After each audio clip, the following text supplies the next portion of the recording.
왜 이렇게 부끄러워? 할렐루야.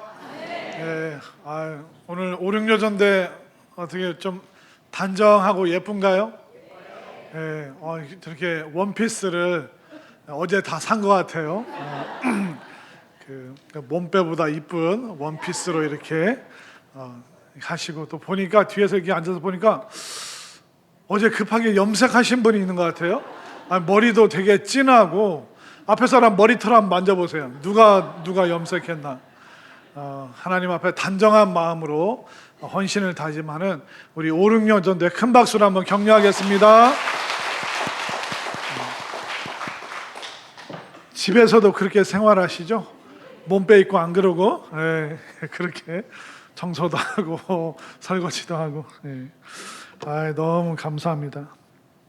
자, 우리가 살아가는 이 세상은 그 1등을 좋아합니다. 1등을 기억하고 1등을 장려하고 1등에 가까워지고 버금가는 것, 그것을 칭찬과 칭송의 세대로 우리는 살아가고 있습니다. 그러다 보니까 그런 세상에서 우리가 더불어서 살아가다 보니까 믿는 사람들도 종종 1등, 최고, 이런 것을 우리가 선망의 대상으로 삼을 때가 많이 있습니다. 그래서 우리는 크게 되는 거, 잘 되는 거, 그런 것만 축복이라고 생각을 합니다. 아프지 말고 건강해야 되고, 돈도 잘 벌어야 되고, 애들 공부도 잘해야 되고, 좋은 인류 대학 나오고, 또 좋은 대기업 취업하고, 아무 문제 없어야지 그걸 하나님의 축복이라고 생각하고, 약하고 못나고 부족하고 그런 거는 때로는 이게 저주인가라고 우리가 오해할 때가 참 많이 있습니다. 어떤 것 같으세요? 세상 사람이 똑같이 직장에서 승진하고 잘되고 호식하는 거, 그게 축복의 한 단면이지만, 그것만을 우리가 하나님의 축복이라고 이야기를 한다면 우리의 마음은 속절없이 흔들릴 수밖에 없습니다. 왜냐하면 그 모든 것을 가진 사람은 아무도 없습니다. 또 그 모든 것을 소유할 수 있는 사람도 없습니다. 어떤 그 연예인, 잘생긴 그 배우 정우성이나 이정재 그런 배우들 있잖아요. 여러분들 실물로 보신 적 있으세요? 실물로 보잖아요. 입이 떡 벌어지고 움직일 수가 없어요. 여러분들이 저를 보고 입을 떡 벌리고 움직일 수 없듯이, 저도 실제로 이제 한고은 씨라든가 여러 개 TV에 나오는 여자 연예인들에게 서울에서 볼 때가 있는데, 저래서 연예인을 하는구나.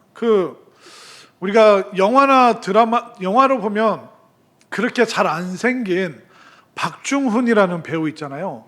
안성기 씨랑 같이 이렇게 같이 경찰하고 형사하고 이제 그랬던 박중훈 씨가 있는데, 그 아내랑 LA에서 이제 공부할 때 LA 한인타운에 푸드코트를 갔어요. 이제 한인 마트에 푸드코트 가서 밥을 먹는데, 어디서 많이 본 사람인데? 누가 식판 들고 돌아다니고 있게요? 박중훈 씨가 그 식판을 들고 다니는데 너무 잘생긴 거예요. 저래서 연예인을 하는구나. 그러니까 그냥 영화로 보면 그냥 좀 사람이 밝게 생겼다 정도인데, 실물로 보잖아요. 진짜 연예인들은 아무나 하는 게 아니구나. 그래서 그날부로 제가 접었습니다. 탤런트 못하겠다 나는, 이제 그런 생각을 많이 했습니다. 그런데 워낙 잘난 사람들이 있으니까 그 사람들을 선망의 대상으로 삼지만 또 미움의 대상으로 삼아요. 그래서 정우성 씨나 이정재, 원빈 이렇게 나오면 그 밑에 댓글에 누가 썼는지 모르겠는데, 얼굴은 저렇게 생겼어도 발톱은 내성 발톱이어라, 이렇게 이제 못되게 그러니까 선망하기도 하지만 그것을 또 미움의 대상으로 삼아서 우리는 1등에 대해서, 잘난 거에 대해서, 크고 좋은 거에 대해서 굉장히 복잡한 감정을 가지고 바라봅니다. 목회자들도 마찬가지예요. 저도 이제 올해 지방에 서기를 하면서 여러 교회 목사님들, 특별히 작은 교회 목사님들 만나고 또 문서, 또 행정, 서식, 또 그런 거 도움을 받기 위해서 여러 목사님들이 찾아옵니다. 그 목사님들이 찾아와서 제 방에 탁 앉아서 저를 미워할까요? 저를 부러워할까요? 저를 부러워해요. 목사님은 얼굴도 잘생겼지, 인물도 잘났지, 이렇게 좋은 공원이 보이는 성산교회 와서 좋은 원피스 입은 5, 6여전도회랑 같이 목회를 하고 있지. 목사님 부러워 죽겠습니다. 이제 그럼 제가 몸둘 바를 모르겠는 거예요. 이제 그러면 제가 비타오백 2개 줘요. 저 칭찬하는 사람한테는 음료를 2개를 줘요. 그런데 또 한편으로 남의 부러움을, 작은 교회 목사님들 부러움을 사지만 또 우리 교회는 우리 한국 교회는 10,000명, 20,000명 본당 떡 들어가면 목사님 저기가 안 보입니다. 안 보일 정도로 어마어마한 교회에 들어가면 음매 기주고, 이게 세미나나 이제 그런 모임이 있어서 가면 음매 기주고 할 때도 참 많이 있습니다. 그러다 보니까 우리는 1등에 대해서, 큰 거에 대해서, 잘 되는 사람에 대해서 부러워하기도 하지만 시샘하고 질투하고 복잡한 감정으로 우리가 바라보게 됩니다. 사실 오늘 본문의 말씀도 우리가 읽을 때 썩 편치 않습니다. 그러면 내가 못난 사람인가? 그런 마음이 들게 하기도 하는 본문입니다. 자, 한번 볼까요? 자, 26절과 27절. 26절을 제가, 27절을 여러분들이, 형제들아 너희를 부르심을 보라. 육체를 따라 지혜로운 자가 많지 아니하며 능한 자가 많지 아니하며 문벌 좋은 자가 많지 아니하도다.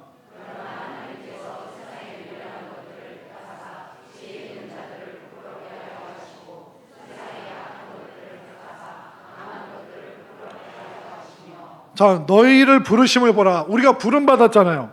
근데 하나님이 어떤 사람을 부르셨냐면 지혜롭지도 않고 능하지도 않고 문벌도 안 좋고 세상에 미련한 것을 택해서 약한 것들을 부르셨다.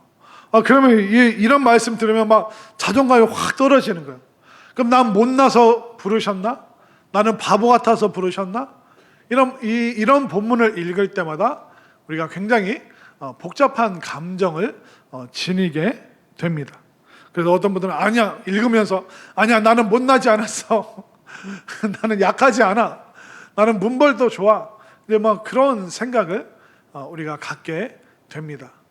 그런데 여러분들 한번 잘 생각해 보세요. 이 세상에 있는 모든 것은 다 유통기한이 있습니다. 여러분들 요즘에 참외 수박 많이 드시죠? 그거 잘라서 놔두면 냉장고에 놔둬도 그 며칠 갑니까? 일주일 갑니까? 오늘 참외 잘라놓고 이번 한 주간 내내 드실 수 있어요? 아마 2, 3일이면 아마 상할 겁니다. 우리가 먹는 음식, 그걸 계속 차가운 곳에 둔다고 해서 오래 보관할 수 있는 게 아닙니다. 음식물은 유통기한이 있죠. 또 우리 권사님들, 어르신 권사님들 찾아가면 늘 저한테 이렇게 뭘 주세요. 빵도 주시고 또 여러 가지 좋은 걸 많이 주셔요. 그러면 제가 받기 전에 항상 검수를 합니다. 유통기한. 카스테라가 유통기한 2주가 지났어요. 캔 따먹는 황도복숭아는 유통기한 3년이 지났어요. 애끼고 여러분들 애끼다 뭐 됩니까? 저는 아무 말도 안 했습니다. 그러니까 그렇게 완전히 밀봉하고 포장한 것도요, 유통기한이 있습니다. 여러분들이 쓰시는 전자제품 어떻습니까? 옛날에 금성에서 나온 그 선풍기 아직 쓰시는 분 계세요? 그 금성에서 나왔던 그 울룩불룩한 브라운관 텔레비전 쓰시는 분 계십니까? 전자제품도 유통기한이 있어요. 또 세상에 잘난 권력과 또 부유함, 그게 영원히 가던가요? 대제국을 건설했던 이집트, 지금은 그냥 관광하는 나라로 전락했죠. 세상을 호령했던 페르시아, 바벨론, 이란, 이라크입니다. 뭐 전쟁 나면 힘도 못 쓰는 나라가 되고 말았죠. 어떻게 보면 대제국, 막 로마도 1000년을 가는 천년 왕국이었습니다. 그러나 로마도 어느 순간 사그라졌죠. 조선 왕조 몇백 년입니까? 500년입니다. 조선이라는 새로운 나라도 500년. 그래도 오래 갔네요. 로마의 절반이지만 그래도 오래 유지를 했죠. 이처럼 대제국도 유통기한이 있어요. 그리고 우리가 대통령이 되고 국회의원이 되고 시장이 되고 한 사회에서 올라갈 수 있는 제일 높은 위치까지 올라가지만 그 자리 몇 년 못 있습니다. 몇 년 지나면 그 위치에서 내려와야 됩니다. 권력도 결국 5년, 10년밖에 못 가는 거죠. 또 우리가 좋은 기업에 취업을 했어요. 취직을 했는데 그 회사에서 100년, 200년 근무할 수 있나요? 그렇지도 않습니다. 길게 근무하면 한 30년 정도 직장 생활하다가 거기서 나가라고 하면 우리가 나올 수밖에 없습니다. 그러니까 우리가 똑똑한 것도 유통기한이 있어요. 요즘에 아내랑 저랑 제일 많이 하는 게 뭔지 아세요? 그거 있지. 그 사람.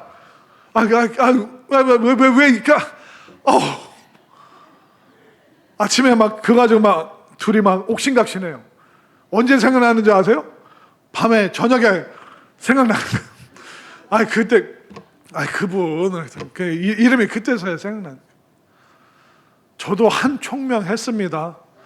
저도 저희 동네에서는 막 천재 나왔다. 8살에 제가 한글을 띄고 막 제가 국민학교 들어가자마자 한글을 띈 사람이에요. 유치원은 못 나왔지만 그래도 국민학교 들어가자마자 막 가나다라를 막 하고 막 집에서 천재 났다고 잔치할 뻔했던 사람이에요. 근데 시간 지나니까 이 총명한 것도 이 기억력도 유통기한이 있는 거예요. 우리의 젊고 잘났던 외모, 우리 오륙여전대 옆에 좀 보세요. 좀 불쌍하게 좀 쓰다듬어 보세요.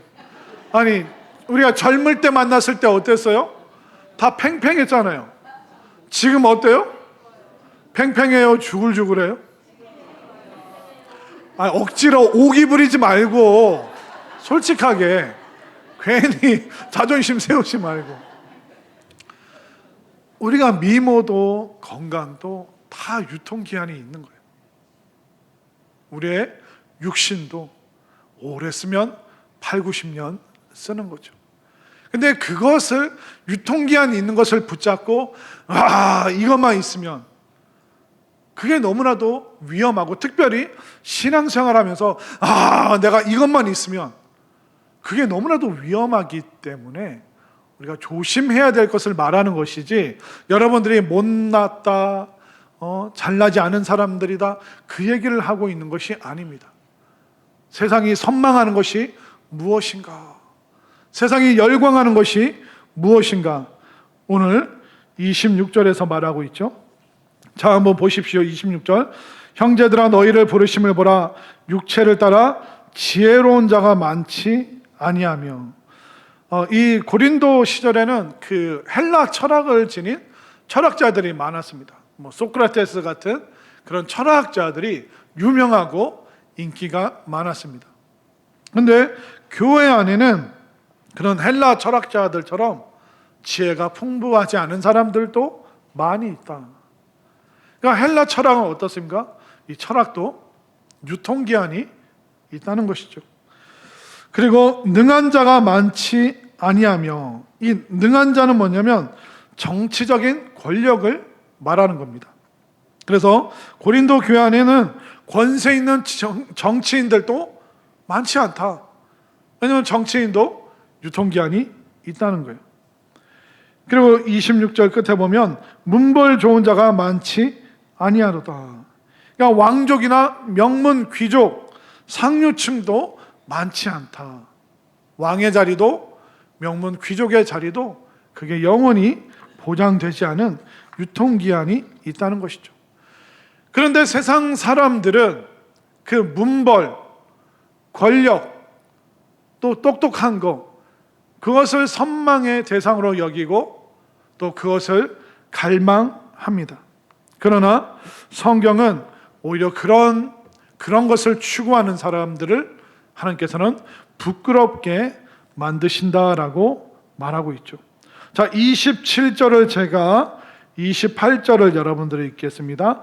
그러나 하나님께서 세상의 미련한 것들을 택하사 지혜 있는 자들을 부끄럽게 하려 하시고 세상의 약한 것들을 택하사 강한 것들을 부끄럽게 하려 하시며,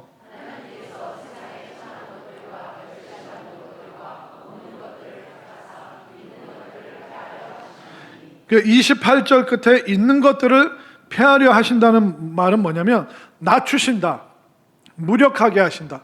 그러니까 강하고 힘있고 세상의 선망의 대상을 갖고 있는 그들도 유통기한을 지닌 유한한 존재다. 힘도 권력도. 그래서 하나님께서는 그런 사람들을, 그런 것을 추구하는 사람들을 오히려 낮추고 무력하게 하시고, 그 힘을 숭배하고 강함을 쫓는 사람들은 오히려 그것 쫓아다니느라고 하나님 앞에 나오지 못한다라고 오늘 성경이 말하고 있는 것입니다. 어떻게 보면 우리가 세상의 힘과 권력과 지식과 유명세, 이게 없어서 어떻게 보면 굉장히 다행입니다. 우리가 거기에 푹 빠져서 거기에 젖어들기 시작하면 하나님으로부터 멀어질 수밖에 없는 거예요. 인기도 유통기한이 있잖아요. 영원한 게 아니라는 겁니다. 많은 연예인들이 새롭게 하소서라는 간증 프로그램 나와서 하는 얘기가 뭡니까? 인기가 있을 때, 사람이 있을 때는 거기에 취해서 그 황홀함에 도취돼서 예배도 안 드리고 기도도 안 하고 점점점 하나님으로부터 멀어졌다가 완전히 내 자아를 잃어버리고 우울증에 빠지고 공황에 빠지고, 그러다 주님께서 구원의 손길을 내미셔서 다시 회복했습니다. 그 많은 크리스찬 연예인들의 고백이 바로 그러하다는 겁니다. 그렇기 때문에 우리가 약해야지만 예수님 믿는다, 머리가 나쁘고 모자라야지만 예수님 믿는다, 그 말을 하고 있는 것이 아니라 강함을 추구하고 힘 있는 것을 선망하고 자꾸 거대해지고 싶고 그런 걸 추구하다 보면 하나님 앞에 나오질 못한다. 그러나 연약하기 때문에, 아프기 때문에, 외롭기 때문에 오히려 우리는 하나님을 찾아오고 하나님께 나오고 그 놀라우신 하나님을 우리가 만나게 되었다라고 말하고 있는 것입니다. 그렇기 때문에 우리는 이 유통기한이 있는 이 세상의 것을 나의 기쁨으로 추구할 것인가, 아니면 영원하신 하나님 앞에 나의 연약함을, 나의 부족함을 내어놓고 그 영원한 삶 속에서 나는 기쁨을 추구할 것인가, 우리가 선택을 해야 된다는 것입니다. 강하기 때문에 위험해질 수 있습니다. 너무 빠르고 너무 높은 곳에 올라갔기 때문에 더 위험해질 수 있습니다. 강하고 빠를수록, 유명할수록 하나님으로부터 멀어지는 사람들이 너무나도 많기 때문에, 그래서 우리가 못 배우고 연약하고 많이 못 가진 것, 오히려 그걸로 인해서 감사할 수 있는 여러분들이 될 수 있기를 바랍니다. 우리가 연약하기 때문에 더 겸손해질 수 있는 거예요. 우리가 부족하기 때문에, 한없이 부족하기 때문에 우리는 하나님 앞에 겸손하고 더 감사할 수 있는 것이죠. 그래서 참 아이러니한 건 뭐냐면 하나님께서, 또 예수님께서 어떤 사람들을 부르셨나 잘 생각해 보시기 바랍니다. 예수님의 제자들 어떻습니까? 5명이 어부고 1명은 세리고 나머지 6명은 직업이 불분명했던 사람들이에요. 그러니까 예수님께서는 오늘날 학교나 기업이 하는 방식과는 전혀 반대의 방식으로 사람을 부르신 것이죠.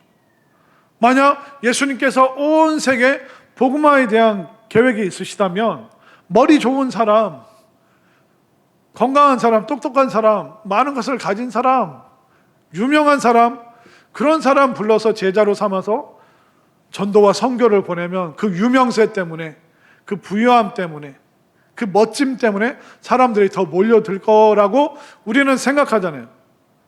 우리가 현실적으로 그렇게 생각합니다. 그런데 예수님께서는 어떤 학교나 기업의 방법이 아니라 예수님만의 그 기준으로 사회적인 영향력이 없어도 또 유명세가 없어도 기꺼이 따르기로 순종하는 그들을 예수님께서 선택하셨다는 것입니다.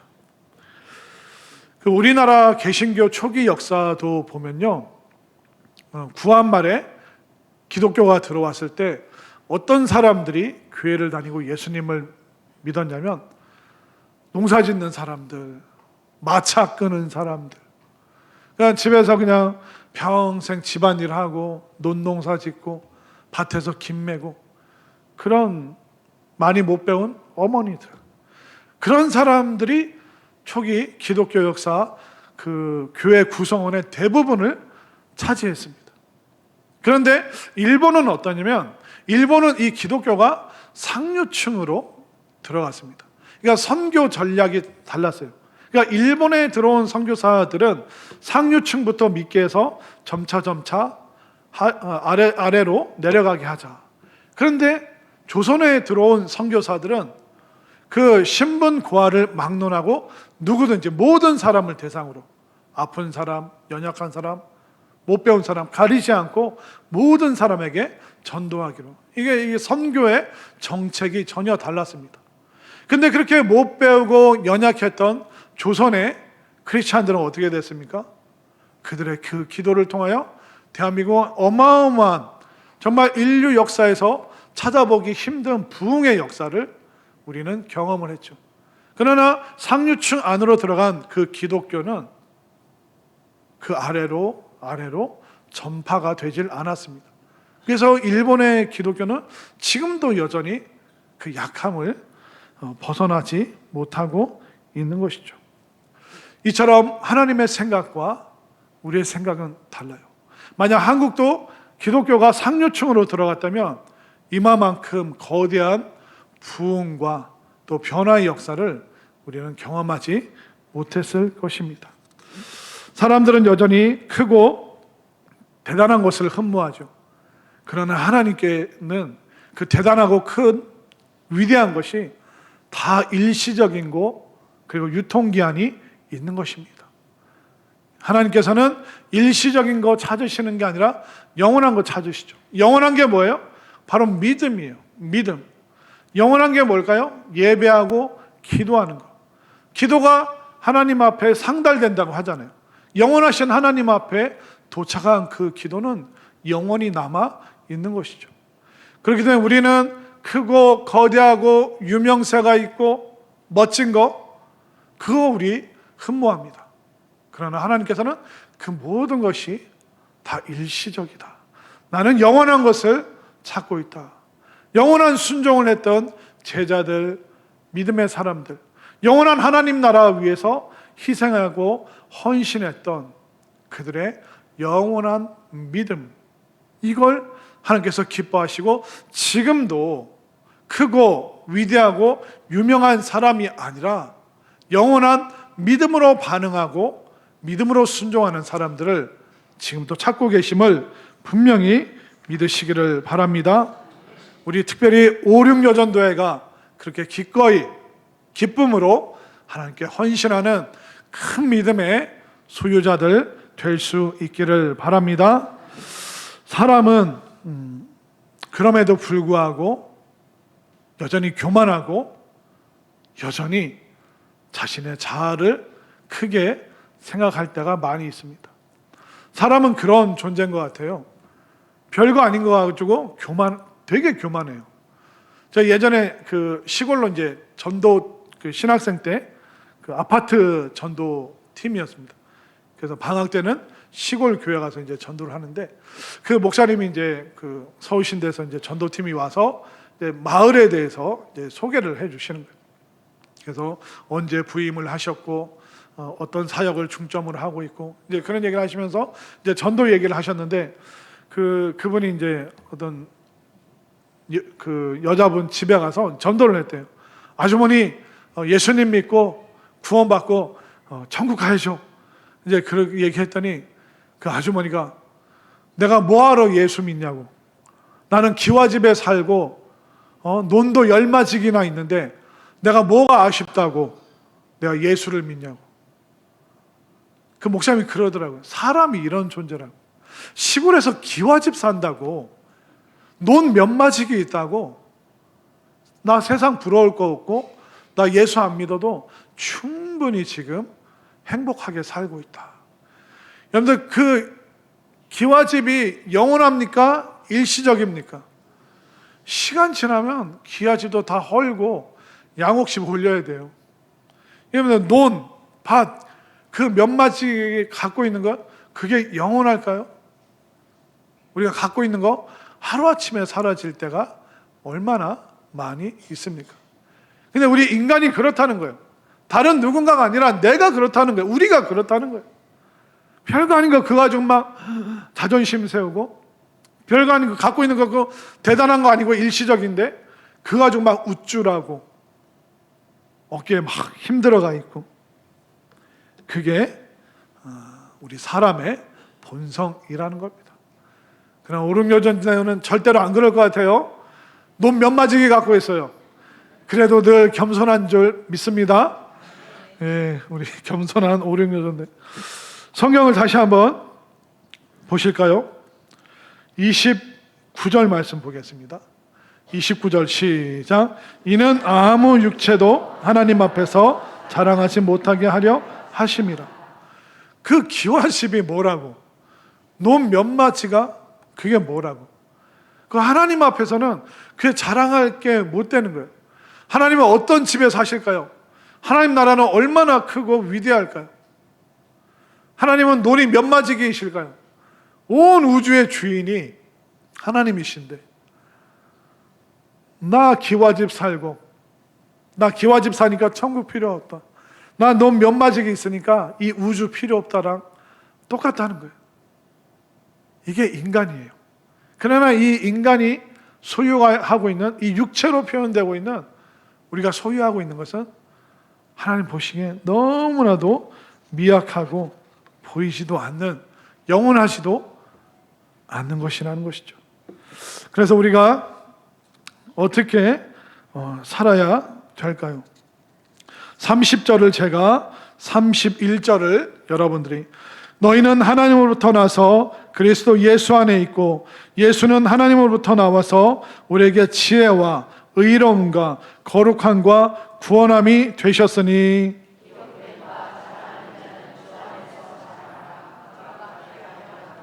아멘인가요? 주님 안에서, 그러니까 주님을 자랑하고 주님을 경험한 것을 자랑해라. 주님을 만나고 경험한 것이 무엇입니까? 영원한 것이죠. 영원한 상급이고 영원한 생명이고 영원한 천국이고, 그러니까 우리가 예수님으로 인해서, 또 예수님에 대해서, 또 예수님 안에서 우리가 자랑을 해야지, 내 기와집, 내 논 몇 마지기, 밭 몇 개 갖고 있는 거, 그거는 우리의 자랑의 대상이 아니라 그보다 더 크고 위대하고 영원하신 그 예수님을 여러분들이 자랑할 수 있게 되기를 바랍니다. 예수님 안에는 뭐가 있습니까? 30절 맨 끝에 보면 우리에게 지혜와 의로움과 거룩함과 구원이 되셨으니. 예수님의 지혜는 영원한 거죠. 예수님의 의로우심은 영원한 거죠. 예수님의 거룩함은 영원한 것이죠. 예수님의 구원함은 영원하신 줄 믿으시기를 바랍니다. 그렇기 때문에 우리가 약하고 작은 거, 여기에 여러분들이 주눅들 필요가 없습니다. 그것 때문에 내가 예수님께 나와서 일시적인 것이 아니라 영원한 것을 내가 소유하게 되었구나. 그래서 우리는 약함을 자랑하기보다 약함 가운데 있기 때문에 더 겸손하고, 약한 나를 부르셨기 때문에 여러분들이 더 감사할 수 있게 되기를 바랍니다. 그러면 약한 사람에게 예수님이 뭐 맡기실까요? 큰 거 맡기실까요? 작은 거 맡기실까요? 작은 거 맡기셔요. 약하니까 작은 거 맡겨요. 근데 그 작은 일도 충성하면 더 큰 일도 맡겨주시는 줄 믿으시기를 바랍니다. 그렇기 때문에 우리가 가정에서, 교회에서, 일터에서 맡겨진 일들이 있어요. 내가 이런 하찮은 일을 해야 돼? 하찮게 여기지 마시고 작은 일이지만 그 일에 충성할 때 하나님께서 그 마음을 크게 보시고 더 크고 위대한 사명을 맡겨주시는 줄 깨달으시기를 바랍니다. 그래서 우리가 예수님 안에서 자랑하고 일시적인 것이 아니라 영원한 것을 우리가 주님께 올려드리고, 특별히 우리 5.6 여전도회가 예수님 안에서 모든 것을 자랑하고 감사하고 감격하는 헌신의 삶을 살아갈 수 있게 되기를 간절히 소망합니다.